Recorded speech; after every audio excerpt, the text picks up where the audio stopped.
یہ میری اور آپ کی خوش نصیبی ہے کہ اللہ تبارک و تعالی نے مجھے اور آپ کو بن مانگے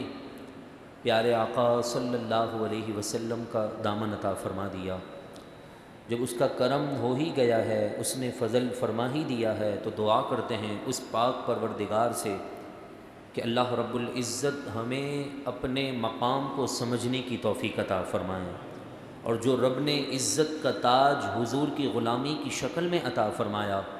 اس غلامی رسول کے تاج کو اپنی اولاد میں بھی ورثے کے طور پر دے جانے کی توفیق عطا فرمائیں۔ چونکہ اس مہینے کے اندر بہت سے نسبت والے لوگ اور محبت والے لوگ اپنے خاندان، اپنی اولاد اور اپنی عطا کردہ رب العالمین کی جانب سے نعمتوں سے بڑھ کر اپنے نبی صلی اللہ علیہ وسلم کا ذکر سنتے ہیں، کرتے ہیں، اپنے نبی کی محبت میں اپنے گھروں کو سجاتے ہیں، نوافل کی کثرت کرتے ہیں، صدقہ اور خیرات کی کثرت کرتے رہتے ہیں۔ اور سب سے بڑھ کر اس مہینے کے اندر وہ عظیم الشان رات بھی عطا کی گئی جس رات اللہ تبارک و تعالی نے صبح صادق کے قریب میرے محبوب اعظم جناب محمد مصطفیٰ صلی اللہ علیہ وسلم کو اس دنیا میں تشریف عطا فرما دیا۔ میرے محبوب جب اس دنیا میں تشریف لے آئے تو ہر طرف ظلمت ختم ہو گئی اور نور پھیل چکا تھا۔ صبح طیبہ میں ہوئی بٹتا ہے بارہ نور کا، صدقہ لینے نور کا آیا ہے تارا نور کا، ناریوں کا دور تھا دل جل رہا تھا نور کا، تم کو دیکھا ہو گیا ٹھنڈا کلیجہ نور کا۔ یعنی ہر طرف اللہ تبارک و تعالی نے محبوب صلی اللہ علیہ وسلم کی ولادت کے صدقے سے ظلمت کے بادلوں کو، اندھیریوں کے بادل کو ختم کر کے اجالے کے نور کو اللہ نے چاروں طرف پھیلا دیا تھا۔ مگر جس رات پیارے آقا صلی اللہ علیہ وسلم کی ولادت ہوئی، اس رات سے پہلے جتنے ایام گزرے، جتنے دن گزرے، ہر دن ہر رات شیطان اپنے چیلوں کو آسمان کی طرف بھیجتا تھا، اور وہ آسمان کی بلندی کو اتنا چلے جاتے کہ آسمان میں فرشتے گفتگو جو کرتے تھے، وہ گفتگو سن کر مجوسیوں کے پاس، کاہنوں کے پاس، جھوٹی خبریں دینے والے لوگوں کے پاس آ کر وہ خبریں بتا دیا کرتے تھے کہ اوپر یہ جو ہے باتیں چل رہی ہیں، تو تم اپنے چاہنے والے اس انداز میں بڑھا لو، اس طرح بات کر دو۔ وہ کاہن اپنے ساتھ کچھ باتیں ملا کر لوگوں کو گمراہ کر دیتے تھے اور اللہ کی ذات سے دور کر دیتے تھے۔ لیکن جس رات رسول اللہ صلی اللہ علیہ وسلم کا میلاد ہو گیا، حضور کی ولادت ہو گئی، شیطان کے حکم پر شیطان کے چیلے جب آسمان کی طرف بلند ہوئے تو قرآن فرماتا ہے فَاتَّبَعَهُ الشَّيْطَانُ فَكَانَ مِنَ الْغَاوِينَ، تو شیطان کے پیچھے لگا دیا ایک بہت بڑے آگ کے گولے کو، اور وہ آگ کا گولا اس کی طرف بڑھنے لگا۔ جو جو شیطان آسمان کی بلندی کو چھو رہا تھا، اللہ تبارک و تعالیٰ کے حکم کے مطابق اس کے پیچھے ایک آگ کا گولا چھوڑ دیا۔ اس نے آ کر اپنے شیطان سردار سے کہا کہ آج تو بڑی عجیب بات ہو گئی ہے کہ میں جب آسمان کی طرف گیا تو میرے اوپر آگ کا گولا چھوڑ دیا گیا ہے۔ اس نے کہا کہ آگ تلاش کرو کہ آج رات کوئی عظیم معرکہ ہونے والا ہے دنیا کے اندر۔ اس نے اپنے چیلوں کو کہہ دیا، اپنی فوج کو پوری دنیا میں پھیلا دیا، اور آ کر پھر خبر کی کہ بتاؤ کہ کیا بات ہے۔ ایک نے کہا کہ آج مکے کی سرزمین پر میں نے چمکتے دھمکتے ستارے والے بچے کو دیکھا ہے۔ تو شیطان نے کہا کہ وہی ہیں جن کی وجہ سے آج میرے لیے اور تمہارے لیے آسمان کی بلندی کو ختم کر دیا ہے۔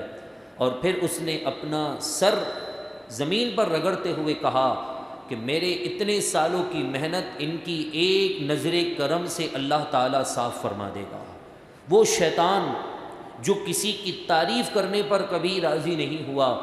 وہ اس دن اپنا سر زمین پر پٹک پٹک کر مارتے ہوئے کہنے لگا کہ آج محمد الرسول اللہ محمد خاتم النبیین صلی اللہ تعالیٰ علیہ وسلم کی ولادت ہو چکی ہے۔ پھر اس کے بعد کیا ہوا وہ تو انشاءاللہ ہم سماعت کریں گے، مگر آج کا جو ہمارا عنوان ہے وہ یہ ہے کہ شیطان نے اپنا سر زمین پر کیوں رکھا، مٹی کو اٹھا کر اپنے اوپر کیوں پھینکتا تھا، اپنی ناک زمین پر کیوں رگڑتا تھا۔ حالانکہ ایک طرف حضرت آمینہ رضی اللہ تعالی عنہا فرماتی ہیں کہ جب حضور کی ولادت ہوئی تھی تو میرے لیے سارے جہاں کو روشن کر دیا گیا، میں نے اپنی آنکھوں سے دیکھا کہ دور دراز کے علاقے ہیں وہ بھی میرے لیے واضح ہو چکے ہیں۔ یہاں تک روایت میں آتا ہے کہ 3 جھنڈے حضرت جبریل لے کر اترے تھے، ایک خانہ کعبہ کی چھت پر بھی گاڑا گیا تھا، ہر طرف دین اسلام کا جھنڈا گاڑ دیا گیا تھا حضور کی ولادت ہی کے صدقے سے، لیکن شیطان نے اپنی ناک رگڑی تھی۔ اور شیطان کبھی بھی دھوکہ دیتا ہے نا تو اچھے الفاظ سے دھوکہ نہیں دیتا ہے، وہ کبھی آپ کو یہ نہیں کہتا ہوا نظر آئے گا کہ مجھے حضور سے چڑ ہے، حضور کے ذکر سے چڑ ہے، حضور کا نام میں پسند نہیں کرتا، میں آدم کا نام پسند نہیں کرتا، بلکہ وہ اس بات کو دوسرے اینگل میں پیش کرنے کی کوشش کرے گا، تعظیم مصطفیٰ کے اگینسٹ میں توحید کو لے کر آ جائے گا، حضور کی عظمت اور حضور کے میلاد کے ذکر کے عوض میں اس باتوں کو لے کر آئے گا کہ بھائی ان کی سیرت لوگوں کو بتا دو۔ جس بندے کی سیرت آپ نے لوگوں کو بتانی ہے، جس بندے کی سیرت آپ سماعت کریں گے، جس بندے کے کردار کو آپ اپنے لیے مشعل راہ سمجھ رہے ہیں، اس بندے کی صورت پر بھی بات کی جائے گی، اس بندے کی ولادت پر بھی بات کی جائے گی کہ اس بندے کی ولادت کے وقت کون کون سے واقعات ہوئے تھے، ان واقعات سے کیا کیا امت کو پیغام ملے تھے، اور وہ پیغام امت کے لیے کس انداز میں ہدایت کا سرچشمہ ہو سکتا ہے۔ شیطان کبھی بھی آپ کو ان الفاظ میں کہتا ہوا نظر نہیں آئے گا کہ مجھے حضور کے نام سے چڑ ہے، بلکہ وہ توحید کی آڑ میں وہ یوں آپ کے ذہن میں وسوسہ پیدا کرنے کی کوشش کرے گا کہ بتاؤ بھائیوں، کیا صحابہ کرام علیہم رضوان نے عید میلاد النبی منایا تھا؟ کیا عبد القادر جیلانی نے عید میلاد النبی کا جشن کیا تھا؟ کیا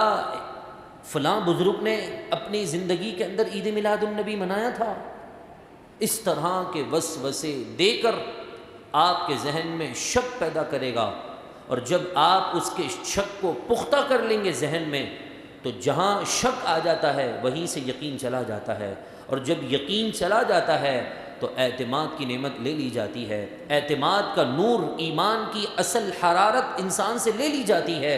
اور یہ اس وقت ایمان کی حرارت پیدا ہو سکتی ہے کہ جب میں اور آپ اپنے نبی صلی اللہ علیہ وسلم کی محبت میں کیے گئے ہر عمل کو بغیر دلیل کے مان لیں، تب جا کر ہمارا ایمان مکمل ہے۔ یہ بات میں اپنی طرف سے نہیں کر رہا، آپ نے قرآن مجید فرقان حمید پڑھا ہے، نہیں پڑھا تو پڑھنا سیکھ لیں۔ سورہ بقرہ کی ابتدائی آیت ہے ذالک الکتاب لا ریب فیہ ھدی للمتقین، آگے ہر حافظ کو بچے کو یاد ہے الذین یؤمنون بالغیب، اور ہدایت یافتہ متقی وہ شخص ہے جو ایمان اور یقین رکھتا ہے کس پر؟ بالغیب، غیب کی باتوں پر، جس بات کو نہیں دیکھا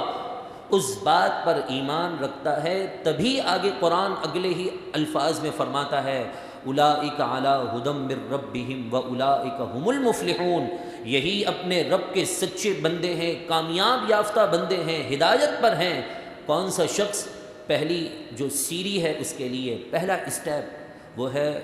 بن دیکھے باتوں پر ایمان رکھنا۔ شیطان کبھی آپ کو نہیں چاہے گا کہ آپ بڑھ چڑھ کر حضور کا ذکر کریں، آپ اپنے نبی علیہ السلام کی محبت میں اپنی اولادوں کو نئے کپڑے سلوا دیں۔ کبھی شیطان آپ کو یہ وسوسے نہیں ڈالے گا، بلکہ یہ کہے گا کہ یہ تو کسی نے بھی نہیں کیا ہے، توحید کے منافی ہے۔ میں آپ سے یہ بات کہنا چاہتا ہوں، توحید کا معنی ہے ایک خدا کو ماننا، وحدہ لا شریک، رب کے سوا کسی کی عبادت نہ کرنا۔ اگر لفظ میلاد شرک ہے، کفر ہے، تو نعوذ باللہ من ذالک انڈائریکٹلی طور پر ایک بندہ مشرک اور کافر کہنے والا شخص میلاد مصطفیٰ کے پروگرام کو وہ یہ کہنا چاہتا ہے کہ وہ اس خدا کی عبادت کرتا ہے جس کا میلاد ہوا ہے، جو پیدا ہوا ہے، کیونکہ شرک برابری کو کہتے ہیں۔ لفظ میلاد شرک کے دروازے کو ختم کر دیتا ہے، شرک کے عنوان کو ختم کر دیتا ہے، اور یہ بتا دیتا ہے کہ ہم محمد الرسول اللہ کو عبداللہ مانتے ہیں، خدا نہیں مانتے، کیونکہ اگر خدا مانتے تو ان کی ولادت نہیں ہوتی۔ ولادت اس کی ہوتی ہے جو مخلوق ہوتا ہے، مخلوق اور خالق میں سب سے بڑا فرق ولادت کا ہوتا ہے، اور ولادت کو عربی لفظ کے اندر میلاد کہا جاتا ہے۔ اور میلاد میں ہوتا کیا ہے؟ تلاوت قرآن پاک، نعت خوانی، پیارے آقا علیہ الصلاۃ والسلام کے معجزات، سیرت، صورت، آپ کے کمال اور آپ کی شان اور رفعت کے واقعات، احادیث قرآن کی روشنی میں، یہی تو اصل میلاد النبی ہے۔ اگر اس کے اندر کوئی اپنی طرف سے ایڈیشن کر دیتا ہے یا پھر کسی اور طرح سے کوئی خرافات کا عمل کرتا ہے، مسلمانوں کا ایسے میلاد النبی کے جلسے سے کوئی تعلق نہیں ہے۔ مسلمان اسی میلاد النبی صلی اللہ علیہ وسلم کی عظیم نشست کو اپنے لیے باعث برکت، باعث فخر اور مغفرت کا سامان سمجھتا ہے کہ جس محفل کے اندر حضور کا ذکر ہو، حضور کی سیرت بیان کی جائے، حضور پر نازل شدہ کلام پاک، قرآن پاک کی عظمتوں کو ذکر کیا جائے، اور اسی قرآن کی روشنی میں حضور کا ذکر اور حضور کی محبت لوگوں کے سینوں میں بٹھائی جائے، حضور کی محبت کا جام پلایا جائے، یہی اصل میلاد مصطفیٰ ہے۔ مگر افسوس کہ شیطان نے کس انداز میں کہہ دیا کہ جی عید میلاد النبی تو عیدوں کی عید لوگ کہتے ہیں، یہ تو نعوذ باللہ من ذالک اسلام کے اندر ایڈیشن کرنا ہے، اسلام کے اندر کسی بات کا اضافہ کرنا ہے۔ حضور نے کبھی اپنا میلاد نہیں منایا، صدیق اکبر نے کبھی حضور کا میلاد نہیں منایا، حضرت عمر فاروق نے کبھی نہیں منایا، حضرت عثمان غنی نے نہیں منایا، حضرت حیدر کرار نے نہیں منایا۔ مجھے بتائیے، میں آپ سے یہ پوچھنا چاہتا ہوں، کیا ہم نے 7 لاکھ احادیث کا ذخیرہ ہے، کبھی اس کا مطالعہ کیا؟ ہم تو قرآن پاک نہیں سمجھ پائے۔ قرآن مجید فرقان حمید کیا فرماتا ہے؟ اللہ کا کلام ارشاد فرماتا ہے کہ جب حضرت ابن حجر عسقلانی رحمۃ اللہ تعالی علیہ سے یہ بات پوچھی گئی کہ حضرت یہ بتائیے کہ حضور علیہ الصلاۃ والسلام کے میلاد کا ثبوت کیا ہے، اور حضور کا میلاد منانا کیسا ہونا چاہیے، اس کا طریقہ کیا ہے، آپ نے بڑی تفصیل کے ساتھ ایک حدیث پاک نقل کی اور فرمایا کہ اللہ کے نبی علیہ الصلاۃ والسلام جب مدینہ منورہ تشریف لائے تو پھر وہاں پر وجدہ یہودی، وہاں پر یہودیوں کو ایک عمل کرتا ہوا پایا کہ وہ یہودی عاشورے کا دن روزہ رکھا کرتے تھے۔ تو رسول اللہ علیہ الصلاۃ والسلام نے ان سے پوچھا کہ بتاؤ تم اس دن روزہ کیوں رکھتے ہو؟ تو یہودیوں نے کہا کہ اظہر اللہ موسیٰ بنی اسرائیل علی فرعون، کہ اس دن اللہ تبارک و تعالی نے ہمارے آباء و اجداد کو فرعون کے مقابلے میں فتح عطا کی ہے، تو لہذا ہم اس وجہ سے اس دن کو خاص کرتے ہوئے، اس دن کو یادگار بناتے ہوئے اس کی تعظیم کرتے ہیں، اور نصوم لتعظیم لہو، ہم عاشورے کا دن کا روزہ اس کی تعظیم اور اس کی محبت میں رکھتے ہیں کہ اللہ نے خوشی عطا کی اور اللہ نے نعمت کی شکل میں فرعون کو ختم کر دیا اور ہمیں فرعون کے عذاب سے نجات عطا فرمائی۔ اس کے مقابلے میں میرے محبوب نے یہ نہیں فرمایا یہودی عمل کرتے ہیں تو ہم نہیں کریں گے، بلکہ آپ نے فرمایا کہ ٹھیک ہے تم عمل کرتے ہو کرو، لیکن نحن اولا بموسیٰ منکم، ہم تم سے زیادہ حضرت موسیٰ علیہ السلام سے محبت کے حقدار ہیں کہ ہمارے وہ نبی ہیں۔ ثم امرنا بصوم، اللہ کے نبی علیہ الصلاۃ والسلام نے ہمیں بھی اس دن کا روزہ رکھنے کا حکم دیا، اور یہ بھی حکم دیا کہ ہم ان سے اعلیٰ درجے کی محبت کرتے ہیں، تو لہذا مسلمانوں جب تم اس دن کو خاص کر ہی رہے ہو تو پھر تم 9 کے ساتھ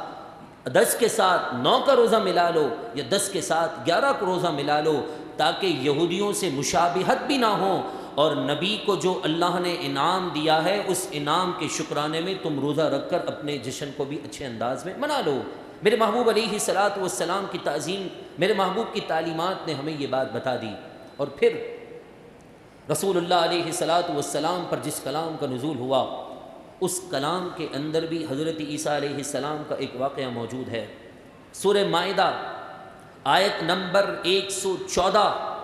113 اور 115، یعنی 113، 14 اور 15، ان آیتوں کی آپ تفسیر پڑھیں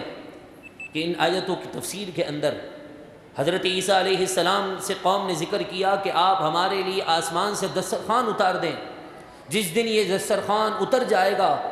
عید لأولینا و آخرینا، وہ آسمان سے دسترخوان اترنے والا دن ہمارے لیے اور ہمارے بعد والوں کے لیے عید کا دن ہوگا،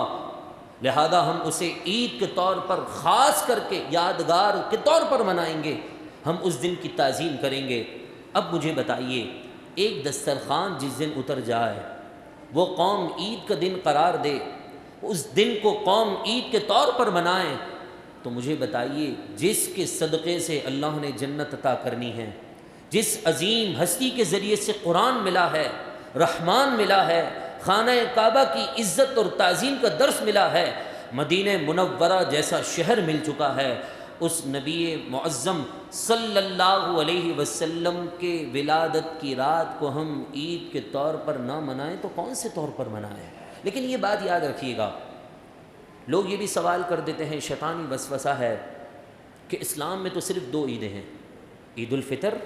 اور عید الاضحیٰ، اسلام میں تو تیسری عید کا کوئی کانسیپٹ ہی نہیں ہے۔ اللہ اکبر، دین کے ساتھ کتنی غداری ہے۔ کیا ہم نے اکثر یہ حدیث نہیں سنی، الجمعۃ یوم العید، جمعہ مسلمانوں کے لیے عید کا دن ہے، سال بھر کے اندر 52 مرتبہ، 52 مرتبہ جمعے کا دن آتا ہے۔ جو لوگ عید تیسری کے قائل نہیں ہیں وہ بھی اپنے محراب و منبر سے یہ بات بتاتے ہیں کہ جمعے کا دن عید کا دن ہے، لیکن فرق ہے دونوں عیدوں میں،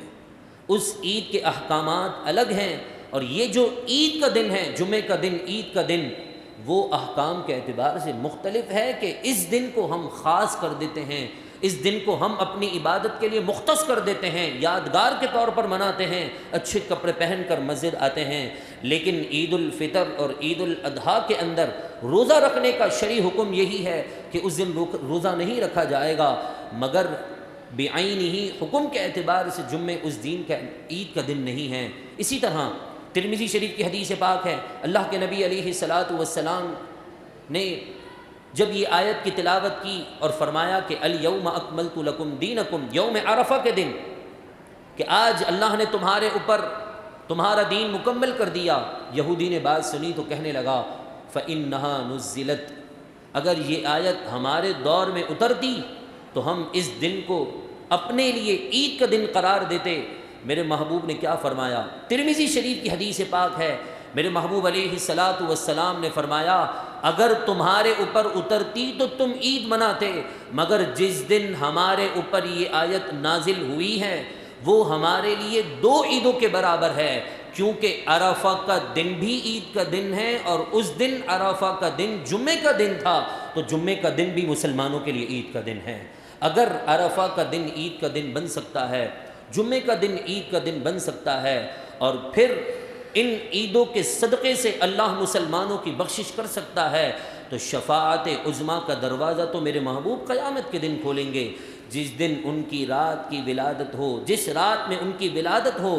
اس رات کو عید کے طور پر نہ منایا جائے تو کس کے طور پر منایا جائے؟ مگر فرق ہے، عید الفطر اور عید الاضحیٰ کی طرح اس کے احکامات نہیں ہیں کہ کوئی یہ نہ سمجھے 12 ربیع الاول کے دن، عید کے دن جو ہے روزہ نہیں رکھا جا سکتا، تو بتاؤ مولانا صاحب اس دن روزہ رکھنے کا کیا شرعی حکم ہے؟ ہم یہی کہیں گے کہ اس دن روزہ عید الفطر اور عید الاضحیٰ کی طرح منع نہیں ہے، ہاں رکھیں، کیونکہ رسول اللہ علیہ الصلاۃ والسلام سے پوچھا گیا کہ آپ عید یعنی پیر والے دن روزہ کیوں رکھتے ہیں؟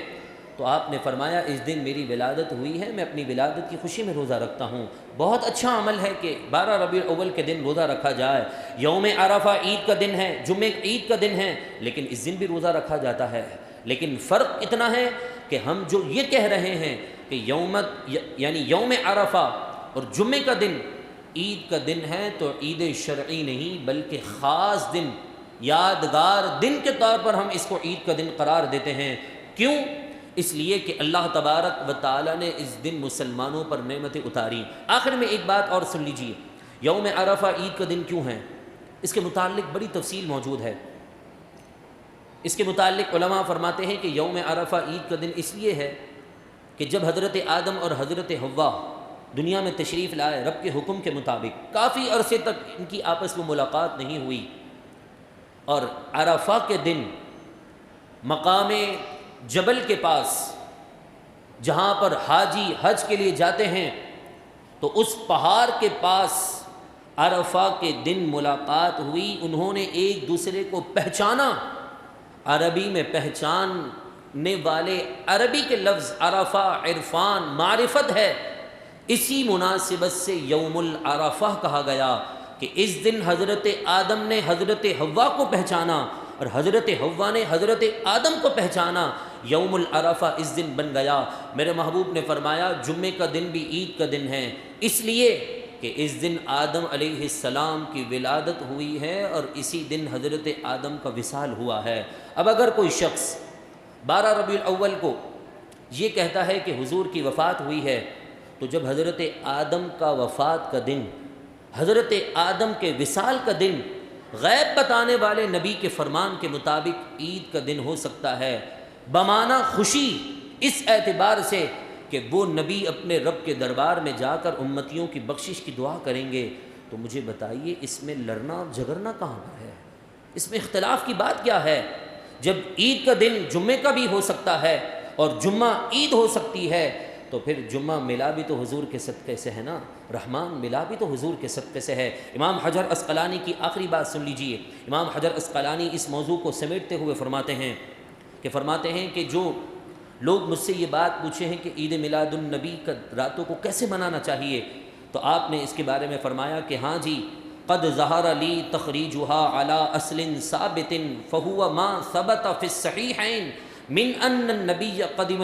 مدینہ فوجد الیہودی۔ پھر پوری روایت سناتے ہیں، فرماتے ہیں اس سے بڑھ کر حضور کے میلاد کی کوئی دلیل نہیں ہے کہ جب رسول اللہ صلی اللہ علیہ وسلم مدینہ تشریف لائے تو یہودی عید کے طور پر عاشورہ کو مناتے تھے، روزہ رکھتے تھے۔ میرے محبوب نے روزے کا حکم دے دیا، کہا نعمت کو مل جانے پر شکرانے کے طور پر عید کا دن کہنا اس حدیث پاک سے ثابت ہے۔ اور پھر ایک اور حدیث پاک ہے، اللہ کے نبی علیہ الصلاۃ والسلام نے بھی اپنے میلاد کی خوشی میں روزہ رکھا تھا۔ میں آپ کو یہی درس دیتا ہوں، خود بھی کوشش کروں گا کہ ہم 12 ربیع الاول کے دن روزہ رکھیں، مگر اگر کوئی روزہ نہیں رکھتا، نفلی روزہ ہے، اس پر تان، اس پر تشنیع کرنا یہ کسی بھی قسم کی اجازت نہیں ہوگی۔ اور پھر ربیع الاول شریف کے مہینے کو اور ان کی راتوں کو عید کے طور پر منانا، اس کے متعلق امام رحمۃ اللہ تعالی علیہ، امام ابن حجر عسقلانی جو شارح بخاری ہیں، آپ فرماتے ہیں رحم اللہ تبارک و تعالی اس بندے پر رحم فرمائے۔ کس بندے پر؟ اس بندے پر رحم فرمائے جو ولادت کے مہینے کی راتوں کو عید کے طور پر مناتے ہیں، اللہ انہیں خوش قسمتی اور سلامتی والی زندگی عطا فرمائے۔ اندازہ لگا لیجئے کہ 2 عیدوں کا کنسپٹ کتنا سمپل ہے۔ ہم نے قرآن نہیں پڑھا، حدیث پر عمل نہیں کیا، حدیث سمجھنے کی کوشش نہیں کی، جس کی نعوذ باللہ من ذالک یوں کہہ لیجئے کہ بے برکتی یہ ہوئی کہ شیطانی وسوسوں کے شکار ہم ہو چکے ہیں۔ اور پھر بعض لوگ یہ کہتے ہیں کہ 12 ربیع الاول وفات کا دن ہے۔ ایک جملے میں آپ کو اس کا جواب دے دیتا ہوں۔ آپ یوم عرفہ جمعے کا دن تھا جب میرے محبوب نے آخری حج کیا، وہ عرفہ جمعے کا دن تھا۔ اس جمعے سے لے کر اگلے 3 مہینے کے بعد ربیع الاول شریف کے ابتدائی دنوں میں پیر کے دن حضور علیہ الصلاۃ والسلام اس دنیا سے تشریف لے گئے۔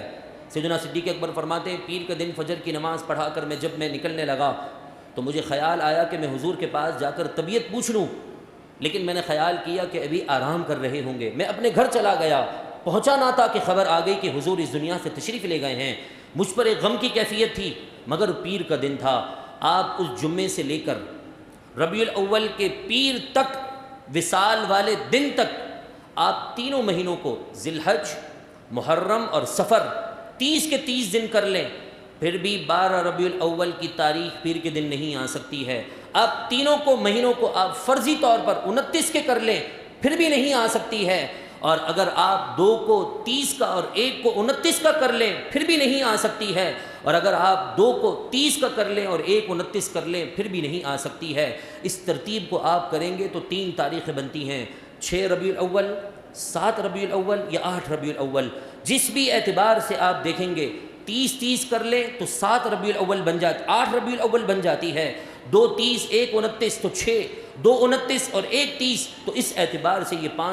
6 ربیع الاول کی تاریخ بن جاتی ہے۔ آپ بڑی تفصیل کے ساتھ حساب و کتاب کر سکتے ہیں، مگر آخر میں اتنا کہوں گا شیطانی وسوسوں میں نہ آئیں، حضور کا میلاد ڈٹ کر منائیں۔ اللہ نے آپ کو جتنی اوقات دی ہے، جتنا آپ کا مقام ہے، جتنی حیثیت ہے، حضور کا میلاد منائیں، کیونکہ نثار تیری چہل پہل پر ہزاروں عید ربیع الاول سوائے ابلیس کے جہاں میں